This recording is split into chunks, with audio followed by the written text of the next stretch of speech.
He sat alone at the wedding table until a stranger whispered, "Pretend you're mine." The string lights above the ballroom glowed like captured fireflies and swayed whenever the air conditioner exhaled, an artificial breeze that made the linen napkins tremble and set the crystal catches along the chandeliers glittering with 1,000 small nervous twitches, and at table 7, flanked on one side by a hedge of rented ferns and on the other by an ice-sculpted swan that looked like a swan in the moment it realizes a bullet, were such a thing to pass through ice, would make no sound. Rowan sat with the practiced stillness of a man who had taught himself to be politely invisible, a whiskey glass sweating rings onto a coaster he kept shifting to avoid leaving a stain. Beyond the hedges the dance floor was already in motion, satin and patent leather and wool, a kaleidoscope of motion that the band, beaming under their spotlights like they'd been born plugged into amplifiers, urged on with a Motown standard that felt like a memory you weren't sure you owned. And when the bride Mara, her name a taste he hadn't allowed himself for 2 whole years, laughed as the groom spun her, Rowan felt the familiar tug of something cupboard stale and lemon bright in his chest, that old mix of loss and mild relief, and tried to swallow it so no one would see it behind his eyes, not that anyone was looking at him, just the solitary man at the table with the untouched place card beside him where someone, presumably whoever had been meant to be his +1, would have sat, if he had braved the thought of asking someone to come. He could see his reflection ghosting in the window, where beyond the glass the grounds dropped away to a black lake that carried a tiny surviving band of sunset, an ember at the water's lip, and he thought, with the wry humor that keeps some men from breaking, that if loneliness had a seating chart it would stick him at a table with a view of all the better tables, close enough to hear laughter and smell perfume and see the groom head back from the bar happily burdened with drinks for people who had someone who would sip and curl their lip in appreciation, and far enough that the only thing he could hold was his own coat over the back of a chair and the slow tide of time pooling around his ankles. When the whisper came, it slipped between song and clink, startling not because it was unexpected. Truthfully, this was the kind of evening where he expected his solitude to be a character on the stage, dramatic in its own right, but because of the intimacy of its sound against the top of his ear, a small voice with the authority of urgency, "Pretend you're mine," and he turned and found a woman standing just behind his shoulder, one hand on the back of his chair as if claiming it by proxy, a slim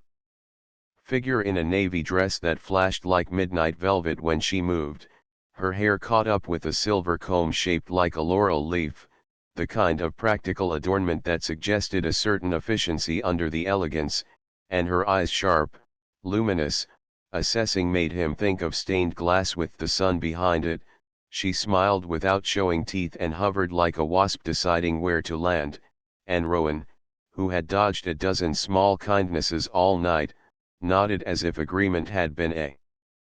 private conversation he'd already had with himself, and said, "Okay," before either of them had time to volunteer what,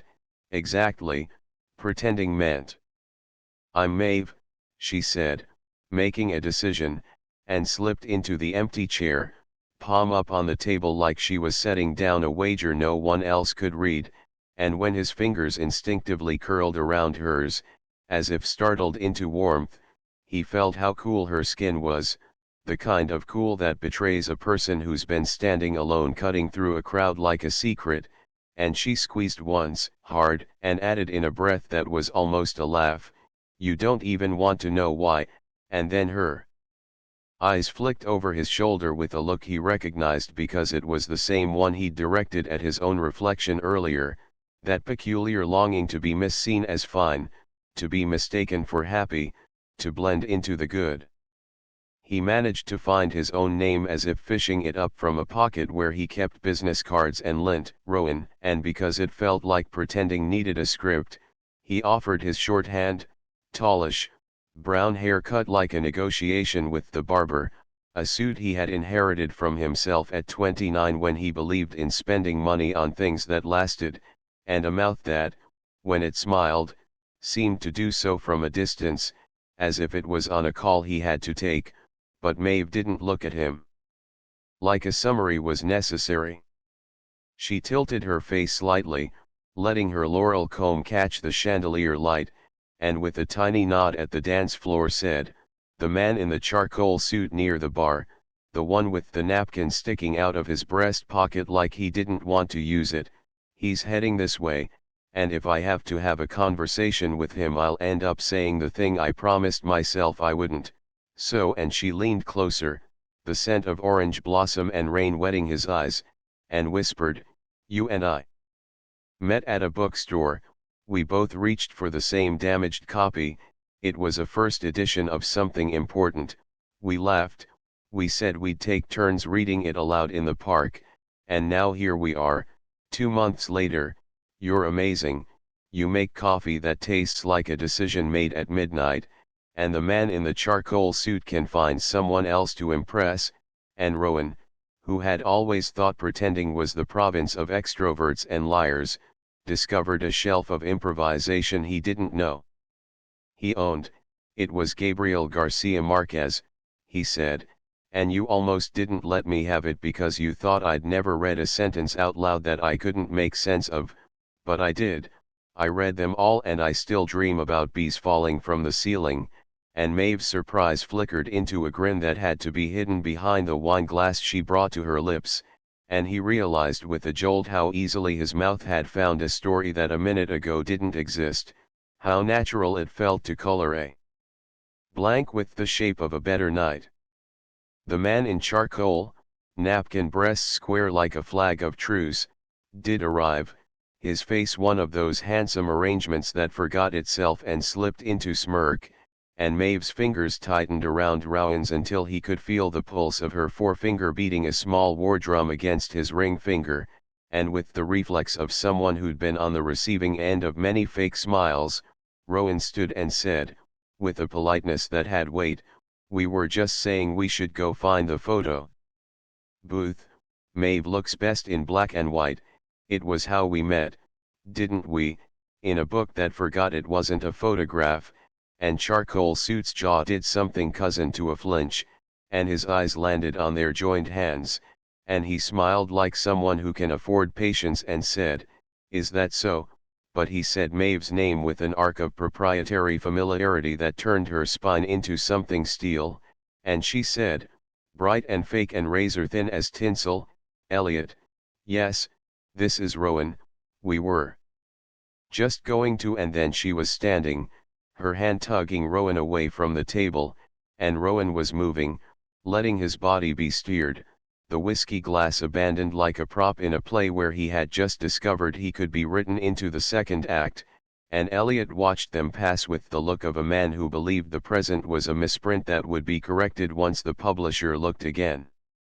They slipped into the hallway where the boards had been polished into mirrors, the reception's roar softening into a long low hum like a beehive in the next room, and Maeve finally exhaled with a sound that might have been a laugh or might have been the sound a rope makes when you let go, and they leaned against the railing that ran along the long gallery of family portraits that the venue's owners, enamored with their own legacy, had hung like a stern audience to the business of celebration. The oil-paint faces stared down with an almost equal mixture of disapproval and scandalous curiosity, as if they were shocked not by weddings but by the idea that anyone would ever get away with anything in their house, and Rowan glanced up and addressed them silently, "You never had to do this, did you? You were born married," and then he shook the thought away because Maeve was looking at him the way people look at maps when the highway they're on does something unexpected. "Thank you," she said, each of the syllables surprising itself, like she hadn't expected gratitude to sound like that either. He shrugged as if he hadn't just grabbed a piece of someone else's life and put it on like a coat that fit. "I've always wanted to be a bookstore meet cute," he said, and she smiled with the relief that comes when you realize the person you've dragged into something complicated finds the thrill of it funny. Up close he could see she had a constellation of pale freckles across the bridge of her nose that made him think of a memory of the Milky Way seen through dirty glass, and she was the kind of beautiful that made room for worry as though it, 2. Had a chair at her table. "He's my ex," she said, not because he'd asked but because naming the ghost can sometimes shrink it. "We ended it 3 months ago. He's Jasper's cousin." There was a pause while a memory dropped a shadow. Jasper, the groom, a good man, brittle only by the standards of saints, someone who had once said to Rowan, when they were 20, "We will be different," and then gasped when a wedding was made of their promise, announced that he had found his person, and Rowan had clapped with the relieved love of someone who had chosen not to be what the bride needed. "We don't need to talk about him if you don't want to," Rowan said, hearing in his own voice a steadiness he sometimes forgot he could deliver. "He has a habit," she said carefully, "of explaining who I am. It used to feel like translation. Then I realized he was switching me not into his language but into his country."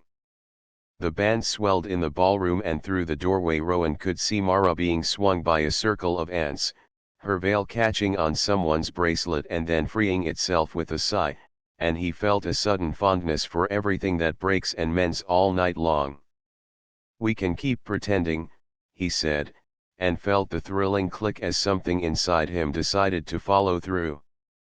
"What's your favorite city?" she asked, and he said, "Boston," and she said, "Wrong, it's Barcelona. We had a fight there because you wanted to go on the funicular and I wanted to rent bikes, and when we finally compromised we ended up walking the whole time," and he laughed because this was exactly the kind of false argument he'd always avoided, and here in someone else's mouth it seemed to ring true like a memory his hands could hold. And when Elliot appeared again, as if conjured by the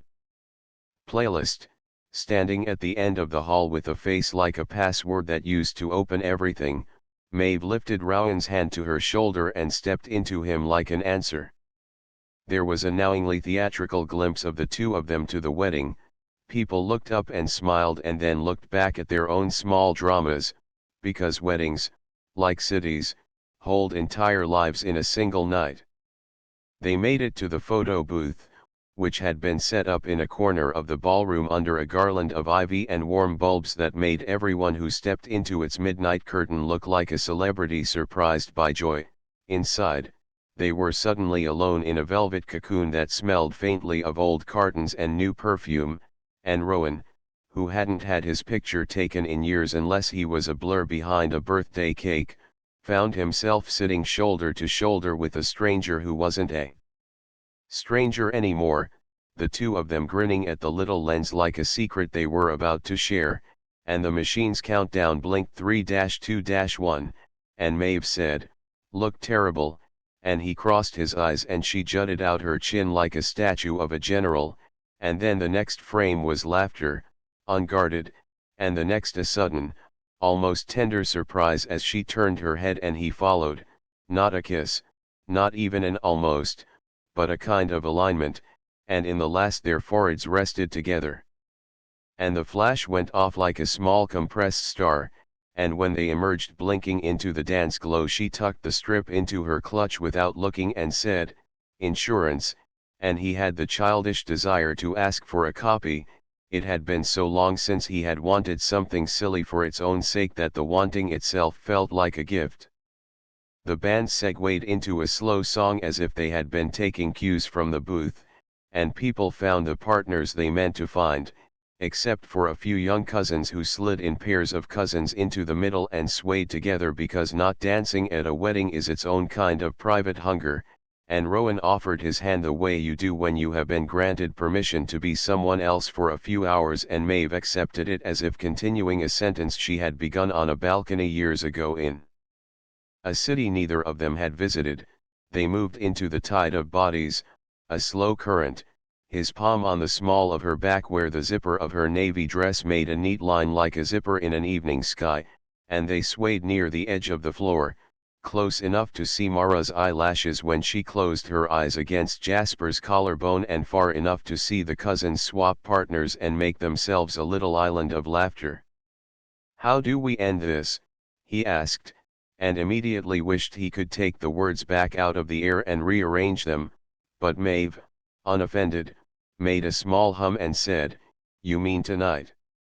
"I mean," he admitted, "how do we make it not feel like pretending was the best part?" She was quiet long enough that he considered offering to fetch drinks as a distraction, and then she said, "We pretend until something real interrupts," and the song finished with the long dying chord that you always think is the last and then isn't, and he felt an inner knee buckle as if the floor had tilted to expose a lower, truer level. Elliot interrupted, "Not like a storm but like a weather forecast that insists it is the only thing you should be thinking about." He arrived with 2 drinks and an expression of familial well-wishing, and the angle he took placed him between them and the rest of the floor so that for a moment they stood in a 3-person diorama while other lives looped around them, and he said, "Maeve," as if he had discovered her name in his shoe, and then, "Jasper's about to give his speech, he wants you." Close, and when Maeve said, "I can hear him from here," Elliot smiled with the slight lean of a man who uses posture as punctuation and said, "You should be with your family, and you have your guy now, he looked at Rowan with eyes that didn't so much see as inventory boyfriend, he finished, making the syllables into an absurdist fable, and Rowan felt the impulse to accept even the insult to make things simple, but his spine remembered itself and he lifted his chin a few millimeters. And said, "Yes." Elliot's gaze slid off him like oil, and he ventured a last return attack, "Funny, I thought I knew all of Maeve's," and there was a little pause in which the music seemed to hush to overhear, and Rowan felt that insistence again, that need to be something other than even a man who could be pushed aside, and said, almost politely, "Sometimes people have parts of their life you missed, even when you were standing in it," and Elliot looked as if he was trying to decide whether to be angry or amused and settled, for the time being, on something else entirely, a calculation, like the kind you make when you're not sure whether to sit through the traffic or try the back roads you haven't traveled in years. He backed away with a, "See you in a bit," as if pronouns could do the work of unspooling the knot, and Maeve let her forehead rest for a moment against Rowan's shoulder as the speech began, the clink chime of spoons on crystal quieting the room like a charm, and around them bodies turned toward the head table where Jasper stood with his microphone and his earnestness that, somehow, survived even the tuxedo. He talked about how when he met Mara he felt like the building he had been living in had actually had a backyard this whole time, how sometimes you only find your view after you've already been living in the house, and people laughed and cried in the exact places they were invited to, and Rowan clapped with everyone else and thought, with a feeling that was almost a bruise and almost a bomb, "I am glad it is her and not me," and this was the kind of honesty that pretense and truths can share without either of them breaking. The evening unspooled the way weddings do when the playlist is good and the cake is less sweet than it looks. There were back porch cigarettes held like secrets and the sizzle of those secret lights in the cold air. There were bathroom mirror selfies taken by women in pairs who'd known each other since college and wanted to archive the way surviving shows up in your face like kindness. There was a bouquet that flew vertical then curved midair like a school of flying fish and was caught by a woman who didn't want it and pretended she did and then looked at it like it might explain something. Rowan and Maeve moved through it all with the air of people who had purchased a day pass to a city they loved and found themselves tourists in, and when they laughed at a cousin's toast about Jasper's inability to keep a plant alive, and how that meant Mara must be the greenery himself, they looked like a couple who once watered something together until it came back from the brink, and every so often Elliot drifted along the edge of their evening like a kite whose string you could feel in your palm even if you pretended you'd let it go, and Maeve's hand would find Rowan's and anchor itself there as if to remind the wind that he, too, now was a fixed point. At one point they found themselves on the terrace where the fairy lights gave up and the night picked up, and the lake lay like a mouth that had just stopped speaking, and Maeve admitted, finally, the facts that had curled behind her eyes since she first leaned down to whisper in a stranger's ear. "I was going to come with my sister," she said, and a smile passed over her face like a small cloud noticing itself in the water, but her baby had a fever, and my mother said she'd sit with him, and then I walked through the doorway and saw Elliot at the bar, and I realized, with this horrible clarity, that I was not ready to explain my life to him again. She wrapped her arms across her middle as if cold had decided to pretend to be worry, and Rowan, no longer surprised at his own specific calm, found himself telling a part of his history he had not told anyone not already in it. "Mara and I," he said, and he felt the night tilt with their names side by side, "we loved each other like the version of ourselves we were trying to grow toward. I loved the work she did, she loved the patience I practiced, but neither of those things were true when we were alone together. We were like people who keep taking the highway to the same exit and then sit in the car in the driveway not going inside because the house is not the one you meant to build. I came to this wedding because it felt important to be here for the life that worked," and Maeve, listening, reached and touched the back of his hand where the veins made uncertain blue lines, and said, "Do you ever wish you had lied to keep it?" And he said, "I used to, tonight I don't," and the words felt like the kind of step you take when your footing changes from gravel to pavement, the difference not in how you walk but in how you trust that the ground will be there for the next movement. "I almost married him," she said, nodding into the dark. "The deposit for the venue would have paid for a used car. My mother liked him, my sister liked him until she didn't. He knew the manager at every place he brought me, and I used to feel lucky to be with someone who was known. It took me too long to realize I had never in his presence been the most interesting person in my own life. I became a detail in his speech," and she laughed abruptly, catching the harshness like a cough. "God. Listen to me," and Rowan said, "No, please, keep going," because listening was the one thing he had learned how to do that turned out to be a gift you could bring without wrapping it, and she said, "I don't need him to be a villain in my story, I just need to stop being a cameo in his," and they stood in the quiet of that sudden, clean sentence, and Rowan felt something inside him stand up straighter, as if the air should have known to get out of their way. When the rain came, it came not with thunder but with the sort of almost comic choreography that suggests someone above had a cue card, soft drops at first, a patter that made everyone laugh and rush for the eaves, and then a curtain, clear and thick, that transformed the terrace into an aquarium where the people inside were fish surprised by weather, and in that instant, under the stone arch that separated hall from outside, Elliot found them again, walking out without hurry, as if the rain had been arranged for dramatic effect, and he said, "Maeve," a word, and Rowan felt the violent neutrality that accompanies a choice. He could stand back and let her parse the dynamic she had been parsing for what sounded like a year of Sundays, or he could be the fiction she had hired him to be and occupy some of the space so she had room to breathe. He stepped forward, not blocking her, but changing the geometry so that Elliot couldn't place words between them like police tape, and he said, friendly as if learning to secrets could be done over dessert,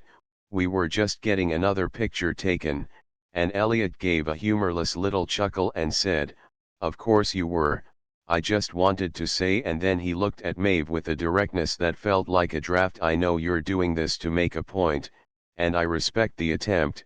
but you and I both know," and Maeve interrupted, with a softness that was a blade, "we do not both know anything, Elliot," and his mouth curled like a man who'd been stung by a bee and wasn't going to dignify the pain, and he said, "Jasper wants you to say something tomorrow at the brunch about family," and Maeve said, "I'll be there," and Elliot added, not looking at Rowan, "with him," as if the pronoun itself were laughable, and she said, "Probably," and then he was gone, rain beating his shoulders. And Maeve's body shook, not with sobbing but with the force of not doing it, and Rowan did the only thing he could think to do, which was to stand there as if he were a lamp post she could lean on, and when she lost her balance by a hair and tipped into him, he steadied her with hands that had built things and knew where edges were, and instead of a kiss they had a breath together that felt like an answer to a test neither of them knew they had been taking all evening. For a while after, the night felt like walking in a painting where the brush strokes were rain and reflection and the soundtrack was an older aunt crossing herself near the dessert bar because the cake toppled and then didn't. The band ratcheted their energy higher to compete with the weather and a few brave ones danced under umbrellas and more brave ones danced under nothing, and the deepening warmth of whiskey on an empty stomach made cynics kind, and the photo booth, when they returned, had a queue that looked like a parade. When they made it inside again they discovered that someone had misheard the DJ and a group were line dancing to a song that begged to be left alone, and Maeve laughed so hard she hiccuped and Rowan, without effort, pretended to be the kind of man who taught someone how to get rid of hiccups, giving her a glass of water and saying, 3 sips, think of a blue door between each one, and she blinked at him and obeyed and then, like magic, the hiccups ceased, and for a moment she looked at him. Like he had done something that would be embarrassing to him if he realized how small and how huge it was. They shared a plate of cake that tasted like what the word white would taste like if it had sugar in it, and the frosting left a tiny comma on the corner of her mouth that she laughed and wiped away, and he wanted not to want to be the one to remove it, and he managed to want and survive the wanting, and that, too, felt like a new muscle learning its job. They were called to the floor for the bouquet toss they had already seen, and then to the garter moment they pretended not to see, and the hours spiraled in that ways weddings do where time doesn't so much pass as collect in the corners like confetti, and then, as if someone had flipped to page 2 of the script, the night took a turn they should have seen coming. Elliot was waiting in the hallway near the coat check with a calm that made Rowan's palms itch. There are men who show you who they are by raising their voice, and there are men who show you by lowering it, and Elliot's voice when he said, Maeve, was so low it came wrapped in velvet, and he gestured to the alcove where the umbrella stand made a small company of waiting sticks, and Maeve, perhaps tired of evading, took a step toward him and then another, and Rowan, feeling like a miscast shadow, followed at a respectful distance that felt like a cliff's edge. The corridor was lit by a single chandelier that had lost a bulb, and the light pooled asymmetrically, one side golden and the other a grayness that suggested absence more than shadow, and Maeve stood in the boundary where gold and grey married each other's worse features, and Elliot said, listen to me, and Maeve said, no, and he said, I deserve, and Rowan, who had been taught to mistake the word deserve for a knife with the blade pointing in, felt something old and useful rise in him. Like a wave, he moved so that Elliot could no longer pretend Rowan was a decoration, and said, not loud and not soft, Elliot, if this is important it can happen where other people can see it, and if it isn't important you can take it outside, but either way, you are not going to corner her. Elliot looked at him like you can't be serious turned into a face, and then,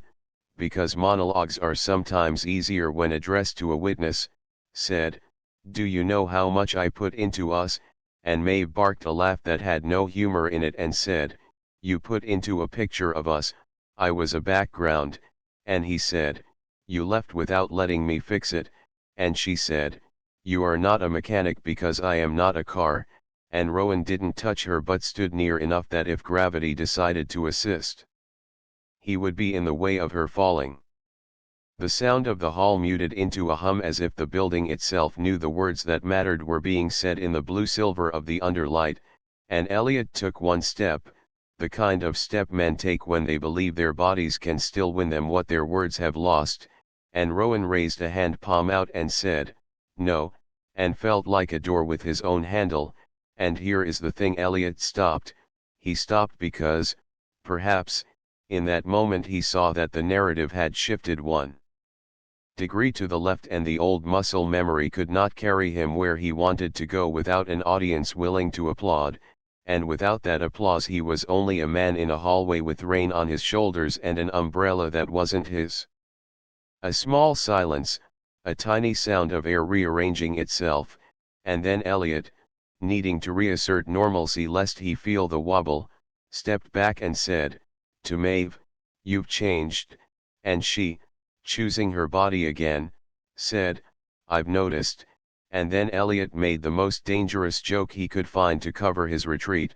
bowed his head minutely, and disappeared toward the restrooms, and Rowan, for the first time all night, breathed in a lungful that felt like it could get him through to morning. They stood there again, alone, this time not in a velvet photo booth but in the place where coats waited to be needed, and Maeve's eyes were silvered with damp that she refused to let drop, and Rowan said, "Do you want me to walk you to your car?" and she said, "I took a rideshare," and he said, "I can wait with you," and she said, "Will you tell me a truth?" and he realized with a start he had been telling truths and lies with the same tongue and needed to find his way back to a version of each he could live with. "I thought, earlier, that this would be a story I told myself later about how I almost did a brave thing," he said, speaking carefully so he wouldn't get lost, "and now it feels like I did a small brave thing and it will not make me noble but perhaps it will make me less lonely," and she smiled through the wetness like someone looking at a photograph of themselves years later and recognizing a gesture they didn't know they always made, and she said, "I asked a stranger to be on my side and he was," and they both stood in the addendum that neither of them said out loud, that sometimes the people we love are not the ones who turn toward us in the hallway under bad lights and create a world that is easier to breathe inside. The night thinned, the dance floor lost its bravest, the cake stood half-eaten and looked like ruins in a city that had survived a soft war, the band thanked the staff and packed their small vanishing, the elderly aunt fell asleep in her chair and waking said, "I was not asleep," and Mara and Jasper made a lap of the room like a ship saying goodbye to each buoy, their faces soft with the particular tired that is pure happiness in its bathrobe, and when Mara found Rowan she pressed his hands in hers and looked into his eyes with such uncomplicated affection that his chest tightened, and she said, "Thank you for being here," and he said, "I wouldn't have missed it," and they both let their eyes say the rest. He watched her walk back to Jasper and thought, not for the first time but with slightly different punctuation, that sometimes love means being happy that the house you didn't build is filled with light and the people dancing in it heard there is cake. Maeve, beside him, was quiet, and when he looked he saw she was watching Mara with that expression he recognized from earlier, except now the wanting was not to be different but to be allowed, and he said, "Do you have somewhere to go after this?" and she laughed and said, "Home," and he said, "Do you want to make it take longer?" and she smiled as if the invitation were to a place whose location she had forgotten, and they found their coats and the nice man at the door said, "Watch your step. It's slick," and they stepped into the rain which had become a whisper and walked down the path of stepping stones toward the circle where ride-shares spun like small patient planets looking for their people.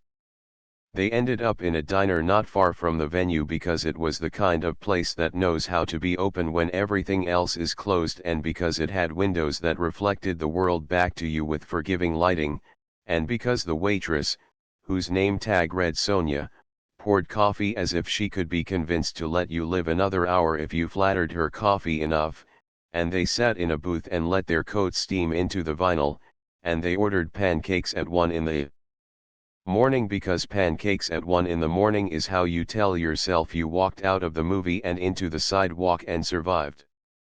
Maeve took the photo strip from her clutch and slid it across the table and said, "Remember when this was all we had?" and Rowan laughed, startled at his own happiness, and said, "We have pancakes now," and she said, and sentences like, "We have pancakes now," and they ate and talked and sometimes didn't, and when their silence pressed against the windows like the condensation of something living, Rowan told a story about his father teaching him how to build a birdhouse that would keep out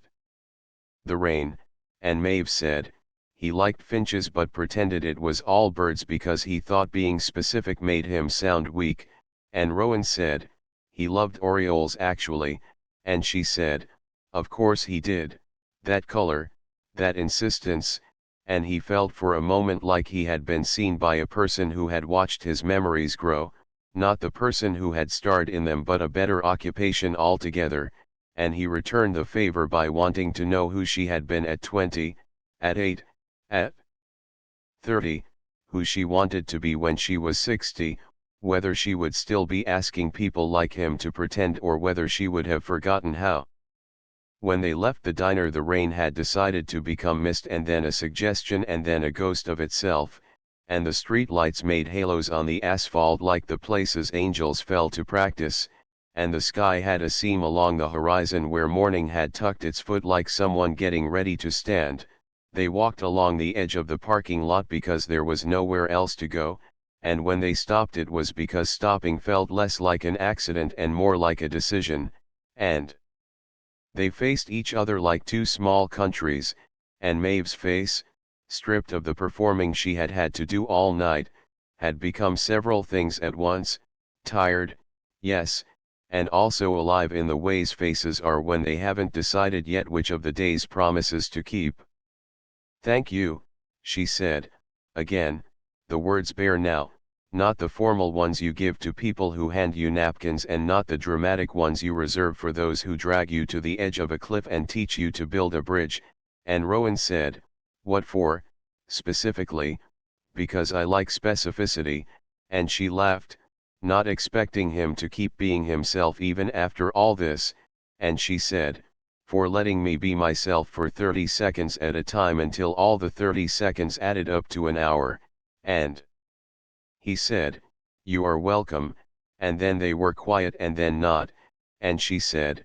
do you want to see me again when no one is getting married? And he surprised himself by answering without consultation with the part of him that ruins things, yes, and she said, good, because I have a bookstore to introduce you to where the owner will insist we share the last damaged copy of anything that's worth the trouble, and he blinked,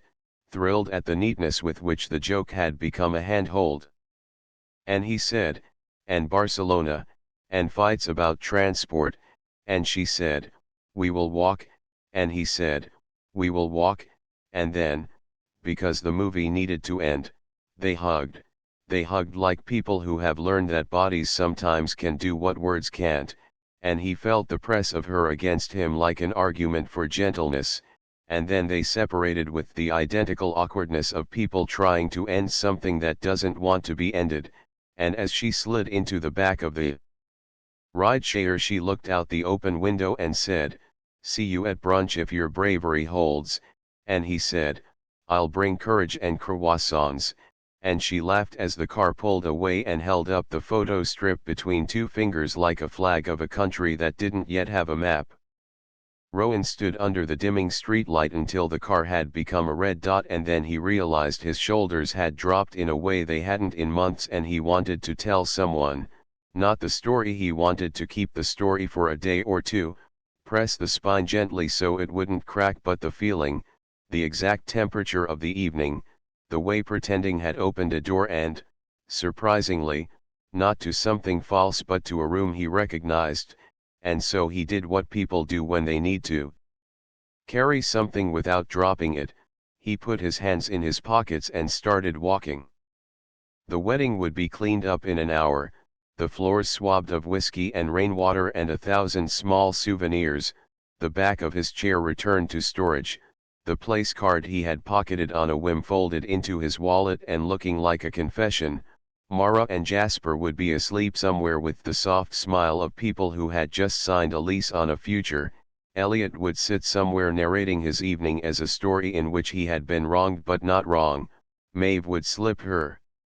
laurel comb from her hair and put it on the bedside table like a pledge to herself, and the lake would keep catching the light with or without witnesses, and he, Rowan, would go home, take off a suit that belonged to a man who was learning how to be himself in it,